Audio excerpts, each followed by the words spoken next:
Cruise Control streams live every Saturday starting at 10 a.m. Eastern. Watch us live on Facebook and YouTube. Details are in this podcast's episode information. This is Cruise Control. Your on-air automotive magazine with co-hosts Fred Staab and Les Jackson. Everything you need to know about new and used cars. Industry news. We'll fix or repair your car on the air. Fasten your seatbelts and let us take the wheel. Now, your ride is about to begin. Because you're on Cruise Control. Cruise Control. Cruise Control.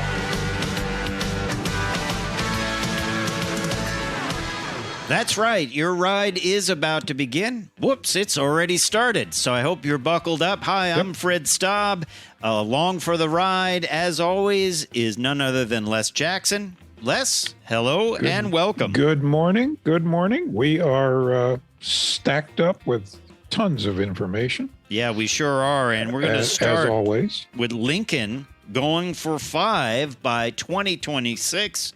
5 electric crossovers to join their all-electric lineup.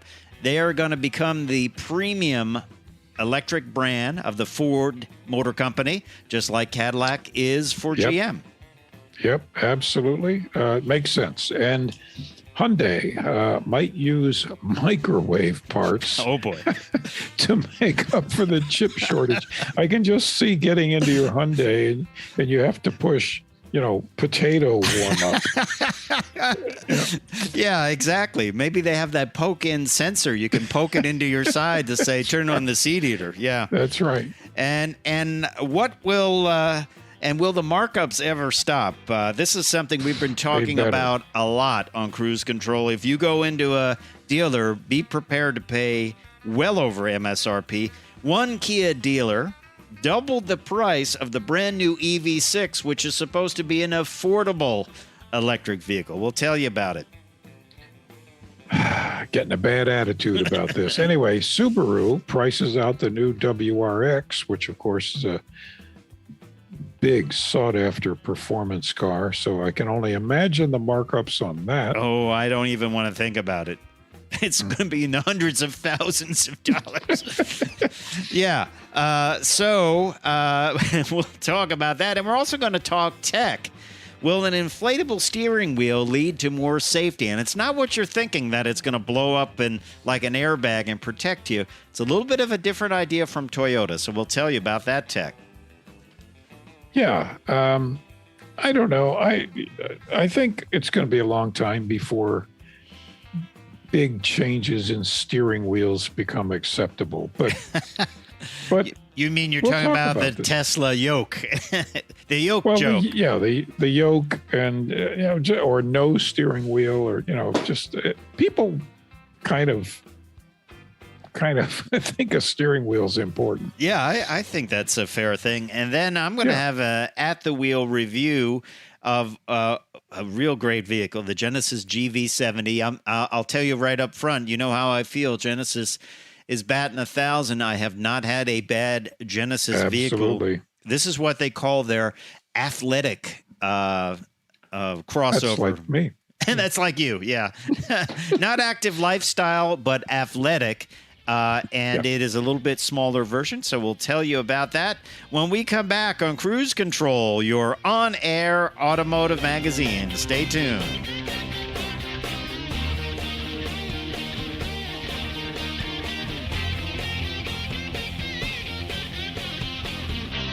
Cruise Control is your on-air automotive magazine. Check us out at cruisecontrolradio.com. And welcome back to Cruise Control, your on-air automotive magazine. We are taking you on a ride around the automotive industry. I'm Fred Staab. He is Les Jackson. And we're going to talk a little bit less about Lincoln. Lincoln has kind of moved away, like many manufacturers, from sedans. Of course, they had the Continental. They even brought out the Continental with coach doors, or as some people called them, suicide doors, for a short while. I remember going to the event for it before the world closed down for COVID. And it was going to be a custom thing, but now they don't even have the Continental, do they? No, and that was really a great car. And it was only around for, 4 years? Yeah, something like that. But people want crossovers and SUVs, and Lincoln wants to be the dominant force there. So, yeah, I think they're going to do it. Well, they have a lot now, but of course they're all gas powered. And the idea for Lincoln is to turn it into what Cadillac has become or is becoming for GM, the all-electric premium kind of technology brand for the manufacturer. And there's some talk, this article comes from Reuters, that they will see something around the size of the Aviator by late 2024 or 2025.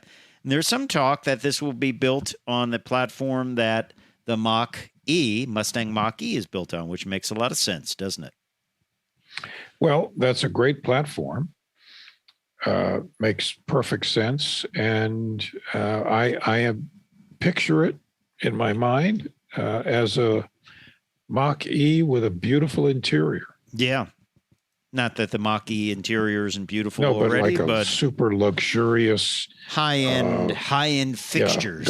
Going to the opera in your interior. Crossover. Yeah. And going off road while you head over to the opera. It's hard to drink champagne while you're off road, by the way. Yeah, I remember that. Do you remember the Lincoln commercial where the guy was cutting diamonds in the back? Years ago. And then he smiles and he had like a gap between his front teeth. I remember him smiling and like perfect, And if you are a fan of Saturday Night Live, we won't go into their take on that commercial, but they did have a take on that. And I'm sure they did. Yeah, we just won't share that right now with our audience, but let's just say they weren't cutting diamonds. That's all.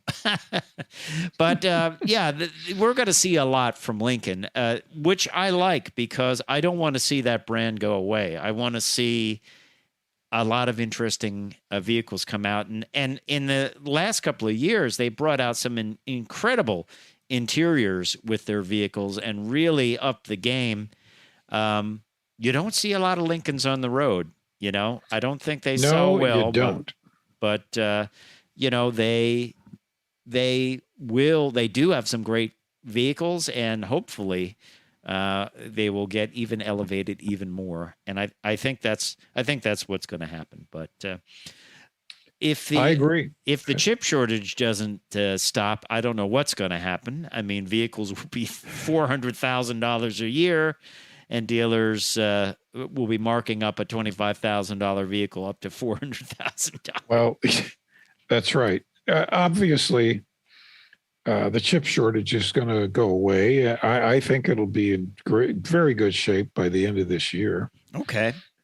I hope you're right. I don't think you'll be able to buy a microwave oven, but well, it's funny you should mention that, because there is a report this week that Hyundai has been searching around for ways to get around the chip shortage, because let's face it, they want to build vehicles, but these new vehicles are hungry for chips, especially electric vehicles.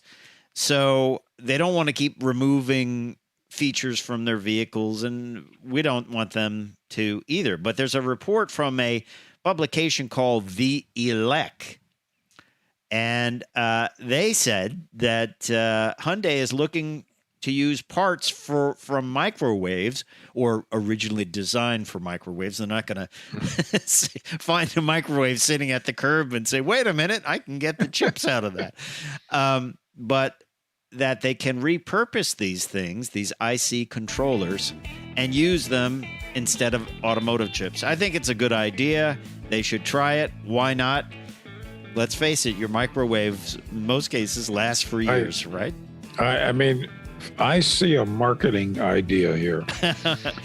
You use a lot of parts from the microwave, so a feature in the Hyundai is you can put your cup of coffee in the glove compartment and push the reheat button.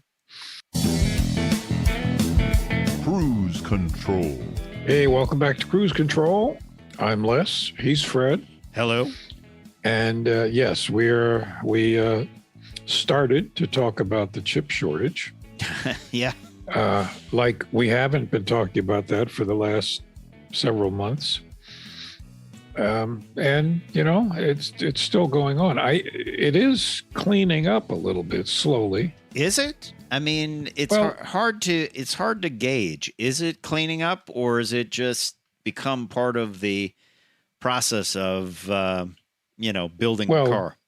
If you read the electronics industry information, I see today or something, they're catching up. Yeah. Okay. It's slow because as they're catching up, the usage of all this stuff is continually increasing with new products. Ton of new products. All of that. Electric vehicles use more of these chips than gas power, right? Yeah. So, and we talked about Hyundai might use microwave chips, and frankly, I think they should experiment. I think it'll work fine with used chips from various electronic components, because they're theoretically, if a chip has lasted several years, it'll never fail. Interesting stuff. Well, yeah. I hope everyone's learned their lesson, though. We need to produce some of these in I'll tell you, places. some planning officials with the car companies, I suspect, are no longer supply people in their jobs. Yeah, people that say, "Okay, what do you need chip-wise?" Well, let's talk about an ugly part of this chip shortage, other than ugly for car makers not being able to build vehicles or having to build them without certain systems. One California dealer added over 100% markup to a Kia EV6. Now, EV6 is related to the Hyundai Ioniq 5. These are supposed to have a starting price before any of the federal local incentives of $43,650, a range of 310 miles. And so it puts it into a relatively affordable electric vehicle range. And of course, down to the low to mid 30s. Yeah, when you factor in federal tax breaks and things like that. Well, one California dealer, and this was on Car Buzz, by the way, added a massive markup. So as pictured, the MSRP for this was $59,945. That is a top spec GT E all-wheel drive with all the extras. But he inflated it by $27,286, giving it a final price of $87,231. Now listen to these add-ons. This $27,286 includes a preparation fee of $999. That's what the document fee is in the state of Virginia, $900 roughly. The dealers have gotten away with this for a number of years. So you must be really paying the guy that takes the plastic off the floor and gives it a wash a lot of money to be charging $1,000 for that, right? It's a ripoff is what it is. It's a ripoff. And then there's something called phantom footprints, which is a security thing. There's a lot of crap that's sold at dealers, by the way. Like, have you noticed they're selling the flashing lights? Like, it's a little chip when you push the brake pedal, it flashes your lights. Right. I hate those. People pay for that by the month. By the month. Isn't that crazy? Man. A door edge guard. I don't know whether this is one door. You mean that little thing you buy at AutoZone for $4? Yeah, you can get a roll of it for about $4, I think. $439. For that, I want a guy to stand by my car in the parking lot and tell people, no, stand back, move away, don't park there. Mud guards, $249. Mud guards. Now, they another $25,000 on the markup, which they'll throw in a level 1 charger, according to the sticker. I believe that comes with its standard, doesn't it? That's a $1,500 or so. So that is crazy. Now, Jim Farley over at Ford, the Ford CEO, demanded dealers stop doing this on the Lightning. They said, or they're going to cut back on their allocations of vehicles. And this article in Carbuzz says basically, they hope this starts happening, where people start reporting these to car companies and saying this is out of control. I've seen it too. Nitrogen tire fill, sketchy that it even does anything for your tires. $500. I mean, this is just pure profit. It's not good. Well, it's despicable is what it is. I just can't think of a more tactful word. Yep.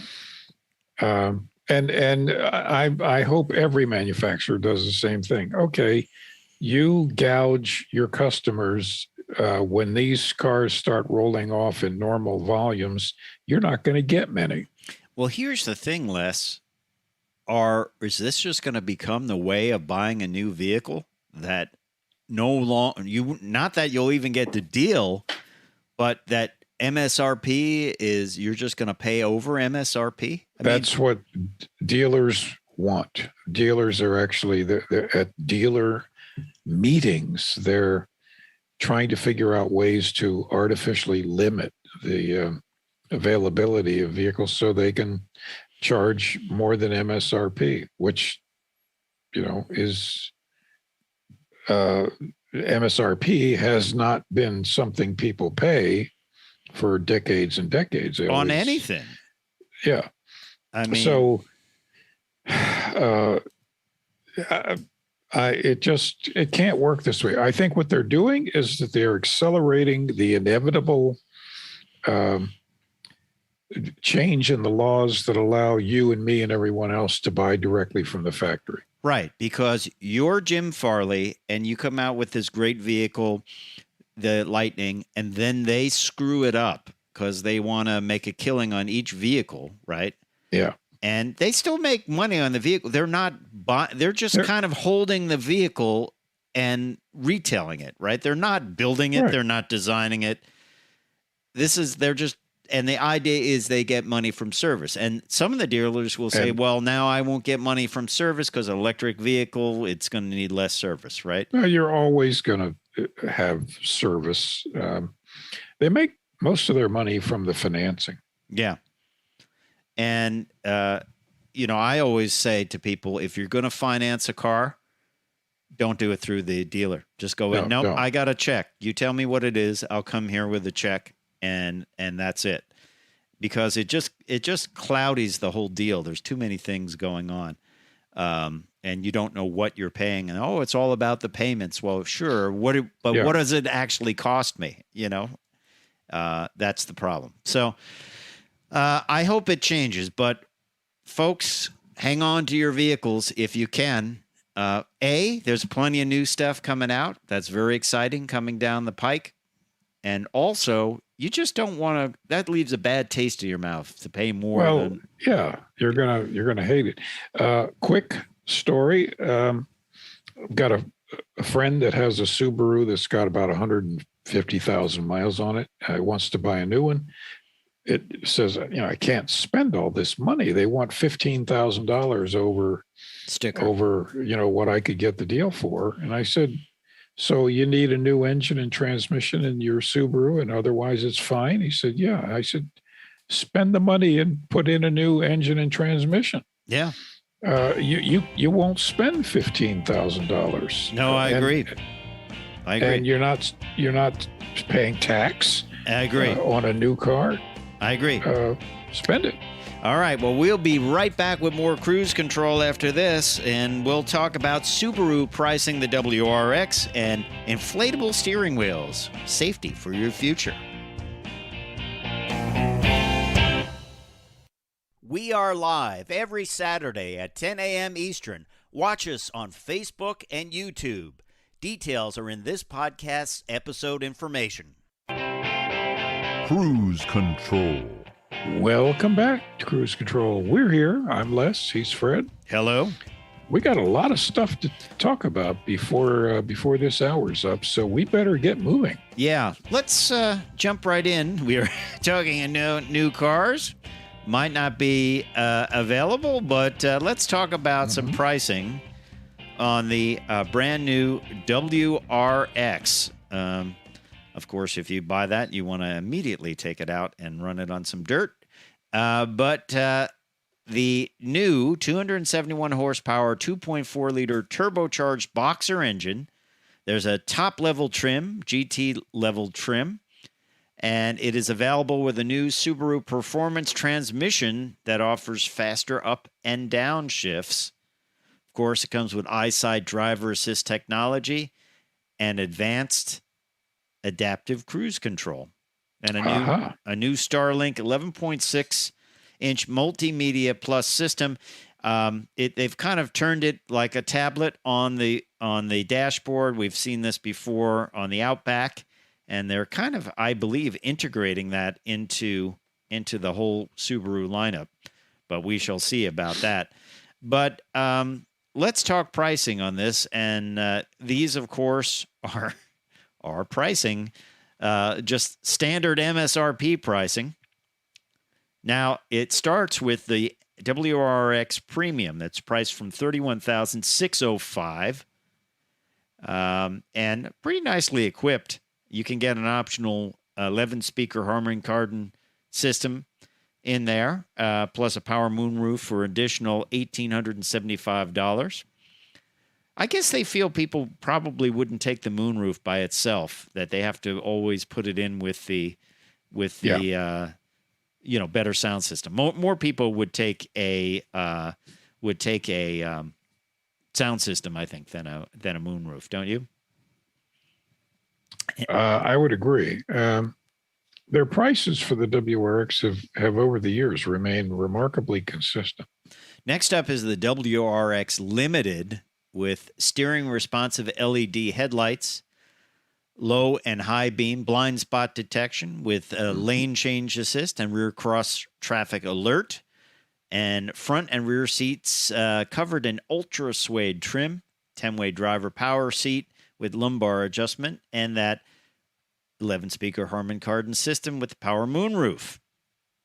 You also get voice-activated TomTom navigation system with free map updates for 3 years, which is interesting. A lot of people don't update their maps, but they should, I guess, unless you use Android Auto or Apple CarPlay, and they get updated automatically. Now, if you want more, Les Jackson, because I know you always do, the WRX GT, top-of-the-line GT, adds near luxury refinement and performance for $41,895. Near luxury. Near luxury. Okay.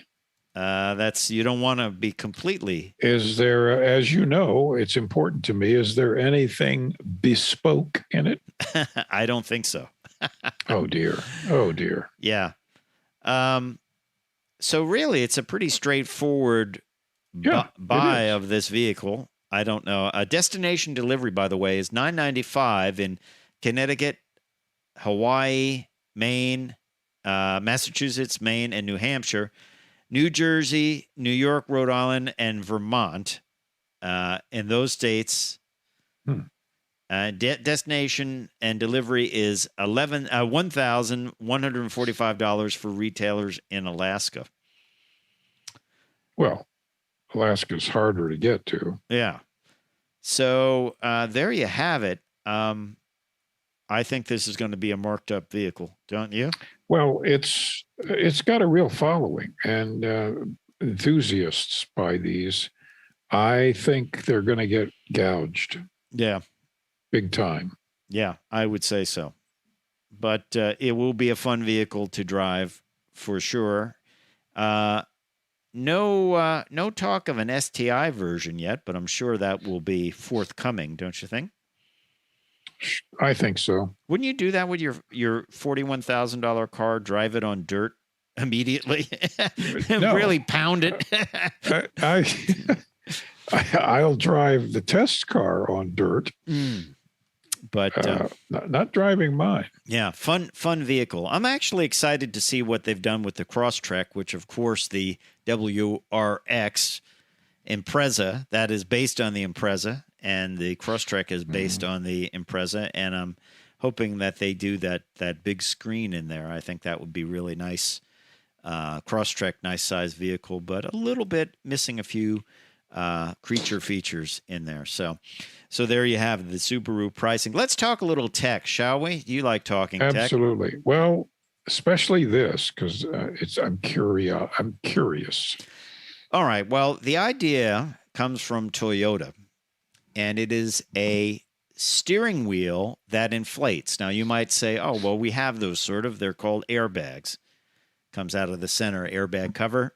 That's not what they're talking about here. Toyota is talking about a system that will give you a tactile feel. Let's say if you're about to turn into a lane where someone's there, or you're departing the lane, instead of vibrating your seat, instead of flashing a light in the mirror, they will basically inflate a little bit of the steering wheel that will make you grip the wheel. It will get your attention by inflating the wheel. Now, the folks over at CarBuzz have found this new patent, and they discovered that and had been filed in the United States Patent and Trademark Office. And this is a way of alerting people to leaving the lane, or perhaps that there's someone in the lane that they're trying to go into. And it would basically inflate the rim diameter to make them aware. What do you think about that? Well, I like it better than shaking the wheel. As you know, some of the systems, if it's drifting in the lane and you're not holding the wheel, it vibrates the wheel, which, is kind of annoying. Yeah, when I first experienced that, I thought, well, what's going wrong here? Am I getting wrong, flat, yeah. Or is there a problem with the suspension? Or like, wow, nobody balanced the wheels on this thing, right? Yeah. And that was my first thought when I experienced that. But I don't know. I think this could have some sizzle here. I think it's got possibilities. Yeah. I tell you what, if you check out our Cruise Control Facebook page, you go over to our Facebook page, we've got a picture of a 450 horsepower V8 that Yamaha is working on. And it is powered by hydrogen, Les. And it's very interesting, the intake on this thing. If you go over to our Facebook page, you can see it. It looks like a header on top of it, on top of the vehicle. But Yamaha is working. They work with Volvo. They've worked with Ford in the past, I believe. Didn't they build the engine for the Taurus? The SHO. Yeah. Yeah. Yeah. So they are working with Toyota, and the idea is to have a engine that runs on hydrogen.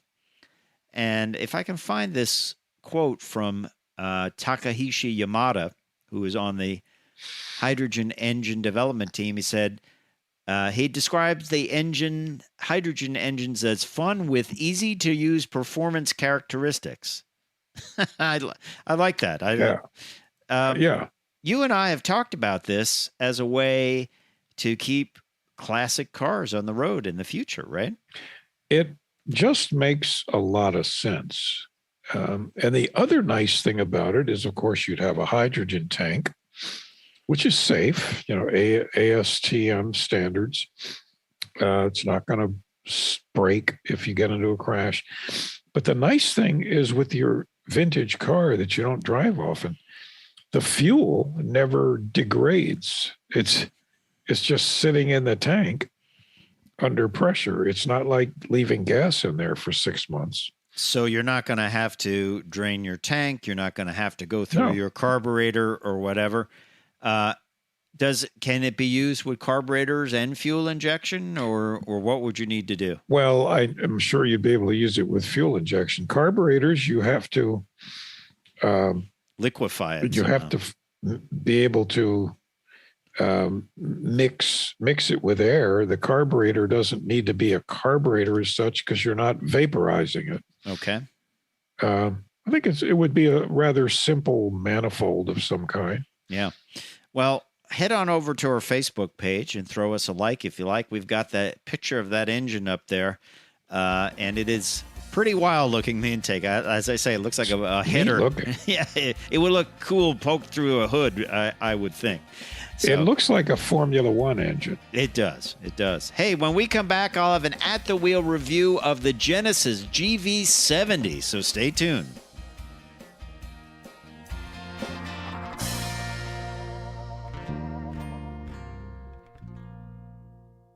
Cruise Control is your on-air automotive magazine. Check us out at cruisecontrolradio.com. And welcome back to Cruise Control, your on-air automotive magazine. I'm Fred Staab. He is none other than Les Jackson. And I have an at-the-wheel review this segment on Genesis, the Genesis GV70. If you're not familiar with Genesis, it is the high-end brand of Hyundai. And Les, you and I think they're pretty good. I mean, everything I've driven from Genesis has been pretty much outstanding. Same here. I continually say that you're getting Mercedes and Audi quality for 2/3 of the price and a 10-year warranty. Yeah, that's true. That's true. And let's take a look at it, because this vehicle is what they call their athletic midsize urban SUV. That's what they called it when they debuted it back in about December of 2020. Yep. I found it to be really a racy looking exterior, and it's very interesting. Some of the elements I've kind of uncovered in it. The back of it sort of reminded me of a 928, the way a 928 Porsche, the way it comes together. Very similar. And then the lights, of course, which kind of go across all of the Genesis brand, definitely remind me of Pontiacs from the 60s, the slat lights, especially the tail lights in the back. On the outside, this thing was all about texture. There was texture everywhere. Of course, the grille, in the spokes of the wheels, on the side trim. Even the dead pedal had texture in it. It's kind of got like a shooting brake look to it as well. Very subtle kind of rise to the belt line. It's got those cool-looking quarter windows in the back. And some of the biggest exhaust outlets I've ever seen. These look like 5-inch naval guns.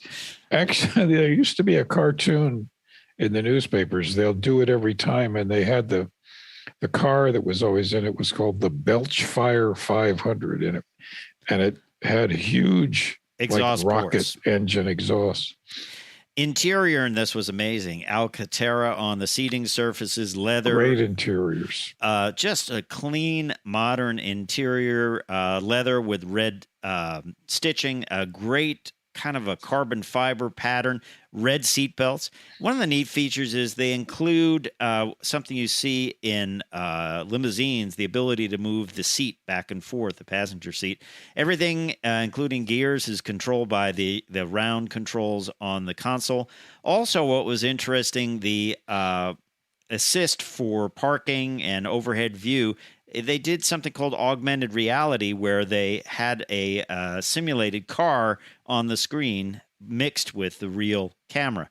And you get to hear things like warm fireplace, rainy day, open air cafe. There is a kind of a soothing sound setting, sounds of nature. On the outside, great looks, once again, aggressive looks, long hood, short rear deck. A little bit of the Dodge Magnum in there, too, a little bit somewhere along the way, although much swoopier. It's got the shield grille that you find on virtually all Genesises or Genesize. Genesis, I guess, whatever the plural of that. Yes. Under the hood, we had a V6 engine. You can get it with the 2.5 liter 4, but that V6 was a twin turbo, 375 horsepower, 395 pound-feet of torque. That's how you get in the rear deck. You press a button underneath the windshield wiper. Nicely finished in the back. Remote latches for the dropping the seats. And it does have a spare underneath there that is not it's a space saver spare, but frankly, that's pretty rare these days to get a spare of any kind in a vehicle. That's true. Love the looks of it. About the only thing missing was fog lights. Maybe it had them. I could not find them. Maybe it was just a victim of style. The stylist thought they would ruin the look. But I just love the texture everywhere on this. Side moldings. As I said, even the dead pedal gets texture. Just a great riding, great driving vehicle. Ours had the Sport Advanced package, which takes the $52,600 suggested retail price up about $5,000. The Mauna Red, I guess it's Mauna Red paint, was a $500 option. And then we had the Sport Prestige package, 21-inch sport alloy wheels, electronic limited slip diff, Napa leather seating surfaces with suede inserts, and the carbon fiber trim, which was really pretty in the sunlight, very pretty. 3-zone climate, heated second row seats, manual rear side sunshades, and a 12.3-inch digital cluster with head-up display. The interior was very clean, very modern, and all as goes for virtually all of the Korean vehicles, be it Kia, Hyundai, or Genesis. The controls were just great, easy to use. I like the knurled knob that you could use for the volume and tuning of the radio. Everything had a good feel. Once again, the augmented reality where a graphic of the car is superimposed over the parking lot in this case, and the camera. Everything's controlled by this console-mounted center dial. You can rock it left, right, up, down. Real easy to use. Did not need to open up any book or try to figure out what was going on. By the way, the 8-speed automatic transmission is the only transmission you can get. It is paddle shifted and did a great job of bringing this vehicle through the gears. Just impressive looking, well put together. Love the red color, love the interior. And let's look at the total price on it. I said the manufacturer retail price was $52,600. We got the red paint on this, which was an upgrade, so it's probably tinted clear coat to give it that nice hue. The Sport Advanced package, Napa leather seating surfaces, layered edge backlit trim, leatherette upper instrument and door panels, suede headliner, which is really a nice upgrade. A Genesis digital key, did not use that, but that is, I'm sure, some way to turn your smartphone into a key. Of course, it had the Lexicon premium audio system with 16 speakers. So all in with all of that, the trim and appearance and sound system package, $64,045. Mileage, not super great. 19 city, 21 city highway, 25 on the highway. But I tell you what, I kind of did not want to see this one go away. I enjoyed it.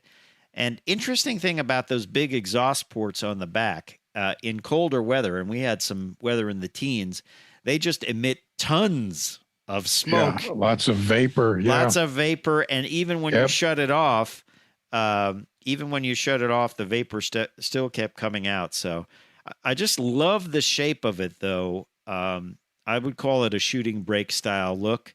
And I think it's very sporty. I think it has the all-wheel drive capability. It's got great cargo capability. It's just a great design, high-end interior, nice job all the way around from Genesis. And as you said, they have something called the Genesis Experience, 3-year, 36,000-mile complimentary maintenance, 3-year, 36,000-mile complimentary service valet. It has complimentary Genesis connected services, complimentary map care, meaning you can get your maps updated. And, of course, a great warranty, 5-year, 60,000-mile new vehicle warranty, 10-year powertrain or 10-year or 100,000-mile powertrain warranty. Hard to go wrong. 7-year unlimited anti-perforation warranty. I mean, and they throw in a full tank of gas.